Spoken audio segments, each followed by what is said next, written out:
بسم اللہ الرحمن الرحیم۔ السلام علیکم، میں ہوں عمران احمد اور آپ دیکھ رہے ہیں میرا YouTube channel AIO audio books. حضرت عبداللہ بن مسعود رضی اللہ تعالی عنہ، اس وقت وہ ایک کم سن اور قریب البلوغ لڑکے تھے۔ وہ روزانہ مکہ کے ایک رئیس عقبہ ابن معیط کی بکریوں کو لے کر انہیں چرانے کے لیے انسانی آبادی سے دور مکے کی پہاڑیوں اور وادیوں کی طرف نکل جایا کرتے تھے۔ ان کا نام عبداللہ اور ان کے والد کا نام مسعود تھا، لیکن عام طور سے لوگ انہیں ابن عبد کہہ کر پکارتے تھے۔ کم سن عبداللہ نبی کریم صلی اللہ علیہ وآلہ وسلم کی باتیں اکثر سنا کرتے تھے، جو قریش میں اپنی نبوت کا اعلان کر چکے تھے، مگر ایک تو اپنی کم عمری اور دوسرے آبادی سے دور انسانی سوسائٹی سے الگ تھلگ ہونے کی وجہ سے اس پر خاطر خواہ توجہ نہیں کر پاتے تھے۔ ان کا روز کا یہ معمول تھا کہ صبح منہ اندھیرے عقبہ ابن معیط کی بکریوں کے ساتھ نکل جاتے اور اس وقت واپس لوٹتے جب رات کی تاریکی پورے طور فضا کو اپنی سیاہ چادر میں چھپا لیتی تھی۔ ایک روز عبداللہ بن مسعود رضی اللہ تعالی عنہ نے دور فاصلے پر ادھیڑ عمر کے دو آدمیوں کو اپنی طرف آتے دیکھا، جو تکان سے چور اور تھکاوٹ سے نڈھال ہونے کی وجہ سے بہت آہستہ آہستہ چل رہے تھے، اور شدت تشنگی کے مارے ان کے ہونٹ اور حلق سوکھ کر کانٹا ہو رہے تھے۔ وہ دونوں ان کے قریب پہنچ کر رکے، انہیں سلام کیا اور بولے، لڑکے ہمارے لیے ان بکریوں کا دودھ دو جس سے ہم اپنی پیاس بجھا سکیں اور اپنی رگوں کو تر کر سکیں۔ میں ایسا کرنے سے معذور ہوں۔ میں ان بکریوں کا دودھ آپ کو نہیں پیش کر سکتا، کیونکہ یہ میری نہیں ہے بلکہ میری امانت میں ہے۔ میں ان کا مالک نہیں ہوں، امین ہوں۔ لڑکے کا جواب سن کر ان دونوں نے کسی قسم کی ناگواری یا ناراضگی کا اظہار نہیں کیا، بلکہ ان کے چہروں سے ظاہر ہو رہا تھا کہ انہوں نے اس جواب کو پسند کیا ہے۔ پھر ان میں سے ایک آدمی نے کہا، اچھا کسی ایسی بکری کی نشاندہی کرو جس نے کبھی بچہ نہ دیا ہو۔ لڑکے نے اپنے قریب ہی کھڑی ایک چھوٹی سی بکری کی طرف اشارہ کر دیا۔ وہ آدمی اس کے قریب گیا، اسے پکڑا اور اللہ کا نام لے کر اس کے تھن پر ہاتھ پھیرنے لگا۔ لڑکے نے حیرت کے ساتھ دیکھا اور اپنے دل میں کہا کہ ایسا کیوں کر ہو سکتا ہے کہ ایسی بکریاں جو کبھی گابھن نہ ہوئی ہوں وہ دودھ دینے لگیں۔ لیکن دیکھتے ہی دیکھتے بکری کا تھن پھول کر بڑا ہو گیا اور اس میں تیزی کے ساتھ دودھ بہنے لگا۔ دوسرے آدمی نے زمین پر پڑا ایک پیالہ نما گہرا سا پتھر اٹھا کر اسے دودھ سے بھر لیا، پھر اس دودھ کو ان دونوں نے پیا اور لڑکے کو بھی پلایا۔ عبداللہ بن مسعود نے بتایا کہ اپنی آنکھوں کے سامنے پیش آنے والے اس واقعے پر مجھے یقین نہیں آ رہا تھا۔ جب ہم سب لوگ اچھی طرح آسودہ ہو گئے تو اس بابرکت شخص نے بکری کے تن سے کہا، سکڑ جا، اور وہ سکڑتے سکڑتے اپنی اصلی حالت میں آ گیا۔ اس وقت میں نے اس بابرکت شخص سے پوچھا، وہ کلمات جو ابھی آپ نے کہے تھے ان میں سے کچھ مجھے بھی سکھا دیجئے۔ تو اس نے کہا، انت غلام و معلم، تم ایک سکھائے پڑھائے لڑکے ہو۔ یہ اسلام سے عبداللہ بن مسعود کی شناسائی کی کہانی کا آغاز تھا، اور وہ مبارک آدمی رسول اللہ صلی اللہ علیہ وآلہ وسلم اور ان کے ساتھی حضرت ابوبکر صدیق رضی اللہ تعالی عنہ تھے۔ وہ دونوں حضرات قریش کی شدید ایذا رسانی اور ابتلاء و آزمائش سے بچنے کے لیے اس روز مکہ کی گھاٹیوں کی طرف نکل آئے تھے۔ لڑکے نے جس انداز میں رسول اللہ صلی اللہ علیہ وآلہ وسلم اور آپ کے ساتھی حضرت ابوبکر صدیق رضی اللہ تعالی عنہ سے اپنی محبت اور تعلق خاطر کا اظہار کیا، اس سے نبی کریم صلی اللہ علیہ وآلہ وسلم اور حضرت ابوبکر بہت خوش ہوئے۔ اس کی احتیاط اور امانت داری کو قدر کی نگاہ سے دیکھا اور اس کے اندر خیر و فلاح کی علامات کو محسوس کر لیا۔ اس واقعے کے کچھ ہی دنوں بعد عبداللہ بن مسعود نے اسلام قبول کر لیا اور خود کو رسول اللہ صلی اللہ علیہ وآلہ وسلم کی خدمت کے لیے وقف کرتے ہوئے اپنے آپ کو بارگاہ نبوت میں پیش کر دیا، اور اسی روز سے وہ سعادت مند اور خوشبخت لڑکا بکریوں کی گلابانی سے نکل کر سرور کائنات صلی اللہ علیہ وآلہ وسلم کی خدمت میں منتقل ہو گیا۔ وہ ہر وقت سفر میں، حضر میں، گھر کے اندر اور گھر سے باہر سائق کی طرح آپ کے ساتھ ساتھ رہتے تھے۔ جب آپ صلی اللہ علیہ وآلہ وسلم سو جاتے تو وہ آپ کو بیدار کرتے، جب آپ غسل کرتے تو وہ پردے کا انتظام کرتے، جب آپ باہر جانے کا ارادہ فرماتے تو وہ آپ کو جوتے پہناتے، جب آپ گھر میں داخل ہوتے تو وہ جوتوں کو پائے مبارک سے نکالتے، وہ آپ کے عصا اور مسواک کی حفاظت کرتے، اور جب آپ صلی اللہ علیہ وآلہ وسلم کمرے میں داخل ہونے کا ارادہ فرماتے تو وہ ان سے پہلے اس میں داخل ہوتے۔ رسول اللہ صلی اللہ علیہ وآلہ وسلم کے ساتھ ان کے قرب و تعلق کا یہ حال تھا کہ آپ صلی اللہ علیہ وآلہ وسلم نے انہیں ہر وقت اپنے گھر آنے اور اپنے رازوں سے واقف رہنے کی اجازت دے رکھی تھی۔ اسی وجہ سے وہ رازدان رسول کہے جاتے تھے۔ حضرت عبداللہ بن مسعود رضی اللہ تعالی عنہ حضور نبی کریم صلی اللہ علیہ وآلہ وسلم کے گھر میں آپ کے زیر تربیت پروان چڑھے۔ انہوں نے اپنی زندگی کو آپ صلی اللہ علیہ وآلہ وسلم کے اخلاق و عادات کے سانچے میں ڈھال لیا، خود کو آپ کی صفات سے متصف کر لیا اور ہر کام میں آپ کی پیروی کو اپنا وظیفہ حیات بنا لیا۔ کہا جاتا ہے کہ وہ اپنے اخلاق و عادات کے لحاظ سے رسول اللہ صلی اللہ علیہ وآلہ وسلم کے قریب تر تھے۔ انہوں نے مدرسہ رسول صلی اللہ علیہ وآلہ وسلم سے علوم قرآن کا درس لیا۔ وہ صحابہ کرام میں سب سے بڑے قاری، اس کے معانی کے سب سے بڑے رمز شناس اور شریعت الہی کے سب سے بڑے نکتہ دان تھے۔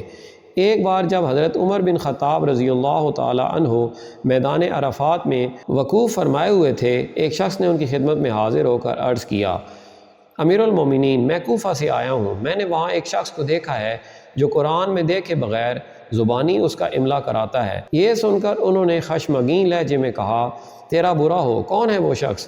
عبداللہ بن مسعود، اس نے ڈرتے ہوئے کہا۔ یہ سن کر بتدریج ان کے غصے کا اثر زائل ہونے لگا، یہاں تک کہ وہ اپنی معمولی اور نارمل حالت پر آ گئے۔ پھر انہوں نے فرمایا، بخدا میں نہیں جانتا کہ ان سے زیادہ کوئی دوسرا شخص بھی اس کا حقدار ہے۔ اس کے متعلق میں تم سے ایک واقعہ بیان کرتا ہوں۔ ایک رات کا ذکر ہے، رسول اللہ صلی اللہ علیہ وآلہ وسلم ابو بکر رضی اللہ تعالی عنہ کے یہاں تشریف فرما تھے۔ وہ دونوں حضرات مسلمانوں کے مسائل کے بارے میں بات چیت کر رہے تھے۔ اس مجلس میں بھی موجود تھا۔ پھر رسول اللہ صلی اللہ علیہ وآلہ وسلم وہاں سے نکلے، ہم لوگ بھی آپ کے ساتھ ساتھ چلے۔ اچانک ہم نے دیکھا کہ کوئی شخص مسجد میں کھڑا نماز پڑھ رہا ہے، ہم اسے پہچان نہ سکے۔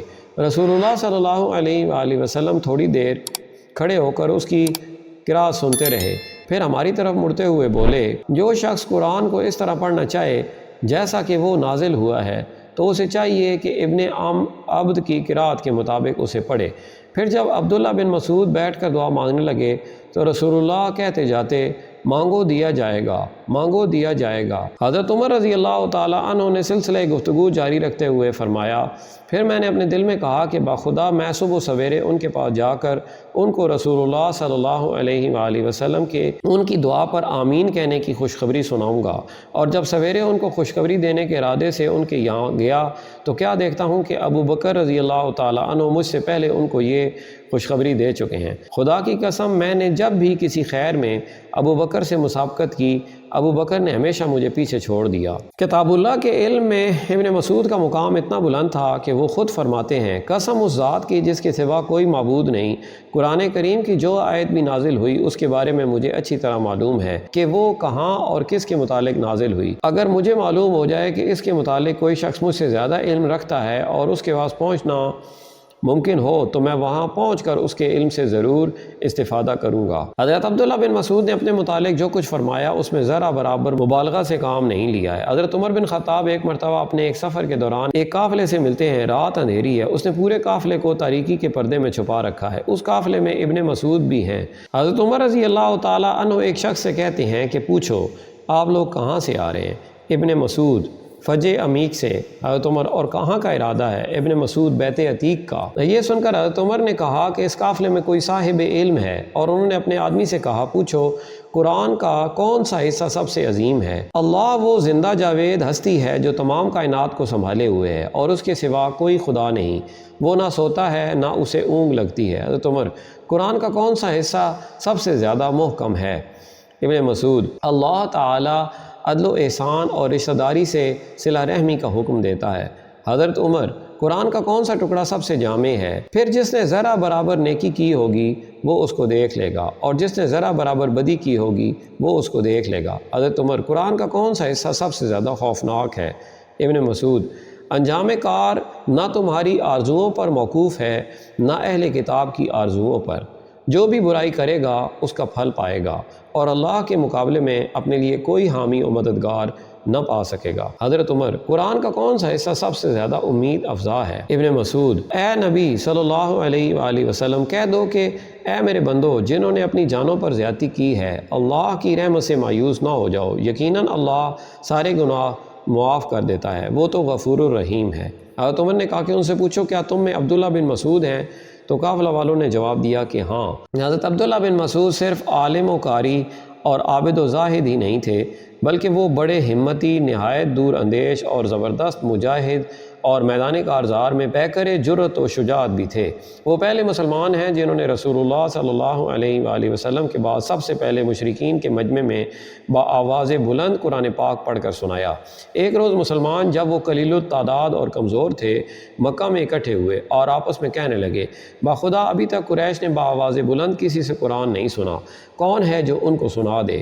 حضرت عبداللہ نے کہا میں انہیں قرآن سناؤں گا۔ صحابہ نے کہا آپ اس کے لیے مناسب نہیں، ہم چاہتے ہیں کہ یہ کام کوئی ایسا شخص انجام دے جس کی پشت پر اس کے قبیلے کی طاقت ہو، کہ اگر قریش اس کے ساتھ بری نیت سے پیش آئیں تو اس کا قبیلہ اس کی حمایت کے لیے اٹھ کھڑا ہو۔ لیکن حضرت عبداللہ بن مسعود نے کہا نہیں، یہ کام مجھے ہی کرنے دو، اللہ تعالیٰ مجھے ان کے شر سے محفوظ رکھے گا اور ان کے مقابلے میں میری حمایت کرے گا۔ پھر وہ چاش کے وقت مسجد حرام میں داخل ہوئے اور مقام ابراہیم کے پاس پہنچ گئے۔ اس وقت سرداران قریش کعبہ کے ارد گرد بیٹھے ہوئے تھے۔ حضرت عبداللہ رضی اللہ تعالی عنہ نے مقام ابراہیم پر کھڑے ہو کر بلند آواز سے قرآن کریم کی تلاوت شروع کر دی۔ بسم اللہ الرحمن الرحیم، اللہ کے نام سے جو بے انتہا مہربان اور رحم فرمانے والا ہے۔ نہایت مہربان خدا نے اس قرآن کی تعلیم دی ہے، اسی نے انسان کو پیدا کیا اور اسے بولنا سکھایا۔ وہ کتاب الہی کی آیات پڑھتے چلے گئے۔ آواز سن کر سرداران قریش ان کی طرف متوجہ ہوئے اور بولے، یہ ابن ام عبد کیا پڑھ رہا ہے؟ ارے اس کا ناس ہو، یہ تو اسی پیغام کا کوئی حصہ پڑھ رہا ہے جس کو محمد صلی اللہ علیہ وآلہ وسلم لائے ہیں۔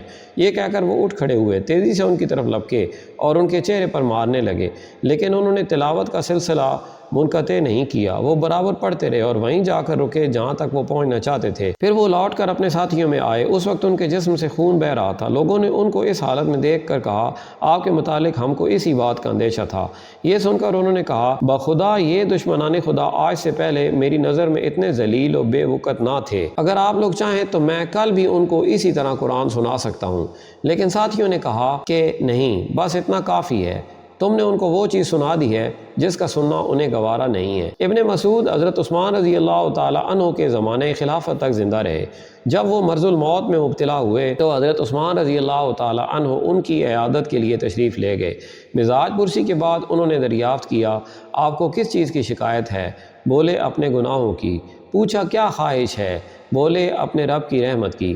پوچھا کیوں نہ آپ کے وظیفے کی ادائیگی کا حکم جاری کر دوں جس کو لینے سے آپ نے پچھلے کئی سالوں سے انکار کر دیا ہے؟ بولے مجھے اس کی ضرورت نہیں۔ کہنے لگے آپ کے بعد آپ کی بچیوں کے کام آئے گا۔ بولے کیا آپ کو میری بیٹیوں کے متعلق محتاجی کا اندیشہ ہے؟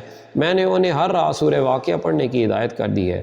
میں نے رسول اللہ صلی اللہ علیہ وآلہ وسلم کو یہ ارشاد فرماتے ہوئے سنا ہے جو شخص ہر رات کو سورہ واقعہ پڑھ لیا کرے وہ فقر و فاقہ سے دوچار نہ ہوگا۔ اور جب رات آئی تو حضرت عبداللہ بن مسعود رضی اللہ تعالی عنہ اپنے رفیق اعلیٰ سے جا ملے۔